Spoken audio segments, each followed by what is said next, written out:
ജപ്തി നടപടികൾ മറച്ചുവെച്ച് വീട് വിറ്റു. വീട് വാങ്ങിയവർ ഇറങ്ങേണ്ട സ്ഥിതിയായി.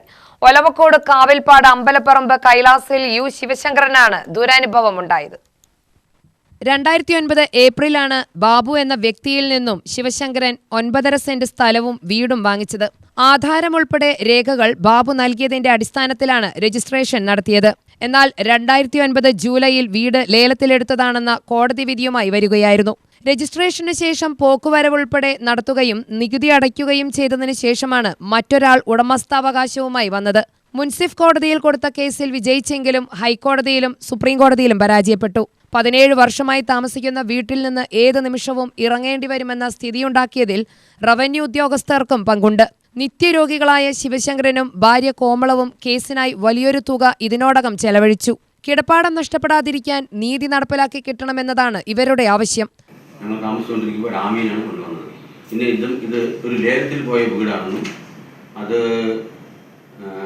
നിങ്ങൾക്ക് അവകാശപ്പെടാതെ അത് ആ ലേല കക്ഷിക്ക് കൊടുക്കണമെന്നും പറഞ്ഞിട്ടാണ് ആ ഉത്തരവ് വന്നിരിക്കുന്നത്. അപ്പോൾ ഈ സംഭവങ്ങൾ എന്തെല്ലാം നടന്നിട്ടുണ്ടോ എന്നുള്ളതൊന്നും എനിക്കറിയില്ല. ഇത് രേഖ പ്രകാരം നമ്മുടെ രജിസ്റ്റർ ചെയ്യുന്ന സമയത്ത് എല്ലാ രേഖകളും ക്ലിയറാക്കിയിട്ടാണ് ഞാൻ ഇത് വാങ്ങിച്ചിരിക്കുന്നത്. അതിനുശേഷം ഈ സംഭവം വന്നപ്പോൾ ഞങ്ങൾക്ക് വല്ലാത്തൊരു വിഷമമായിട്ട് ഞങ്ങളതിന് എന്താ ചെയ്യേണ്ടതെന്നുള്ളത് അറിയാതെ ഞങ്ങൾ വാങ്ങി തന്ന ആളെ വിളിച്ച് സംസാരിക്കുകയൊക്കെ ചെയ്ത് അപ്പോൾ അവർ അതൊരു കേസാക്കണം എന്നൊക്കെ, അങ്ങനെയാണെങ്കിൽ ഞങ്ങൾക്ക് ഇതൊന്നും അറിയില്ല എന്നും പറഞ്ഞിട്ടുണ്ട്. പിന്നെ ഞങ്ങളത് വക്കീൽ മുഖേന പോയി കേസ് നടത്തിയിട്ട് 2009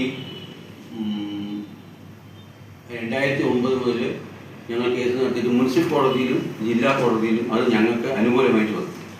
അതിനുശേഷം ആ കേസ് വീണ്ടും പിന്നെ ഹൈക്കോടതിയിൽ ജയിച്ചു എന്നുള്ള പേരിൽ എതിർകക്ഷി വന്നിട്ട് അത് വീണ്ടും കൊടുത്തിട്ട് അത് പിന്നെ അത് അതിനുശേഷം നടന്നിട്ടുള്ള കാര്യങ്ങൾ കഴിഞ്ഞിട്ട് അത് ജയിച്ചു എന്ന് പറഞ്ഞിട്ടാണ് പിന്നെ വന്നത്. അപ്പോൾ ഞങ്ങൾ അങ്ങനെ വരുന്ന സമയത്ത് ഞങ്ങൾക്ക് ഇതിൻ്റെ എന്താ ചെയ്യാൻ പറ്റുകയെന്ന് പറഞ്ഞ് വക്കീലിൻ്റെ അടുത്ത് പറഞ്ഞു. വക്കീൽ അതിന് വീണ്ടും അത് നമുക്ക് അങ്ങനെ ഉണ്ടെങ്കിൽ സുപ്രീം കോടതിയിൽ തന്നെ കൊടുക്കാമെന്ന് പറഞ്ഞിട്ട് സുപ്രീം കോടതി വരെയും കൊടുത്തു. പക്ഷെ അവിടെ നിന്നെല്ലാം ഈ കേസ് അവർക്ക് അനുകൂലമായിട്ടാണ് വന്നിരിക്കുന്നത്.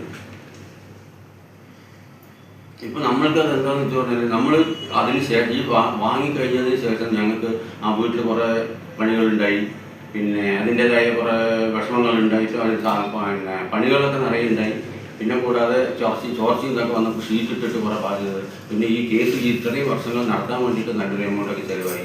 ഇതൊന്നും അവർക്ക് തരാൻ സാധ്യതയില്ല. അപ്പോൾ കേസ് വന്നിരിക്കുന്നത് ആമീൻ വഴി വീണ്ടും മുനിസിപ്പൽ കോടതിയിൽ വന്നിട്ട് അത് ഇവർ വീണ്ടും ഒഴിയണമെന്നും പറഞ്ഞിട്ടാണ് വന്നിരിക്കുന്നത്. പഞ്ചായത്ത് മെമ്പർ കെ രജിത, പരിസരവാസി ജയപ്രകാശ് എന്നിവരും വാർത്താസമ്മേളനത്തിൽ പങ്കെടുത്തു. UTV news, Palakkad.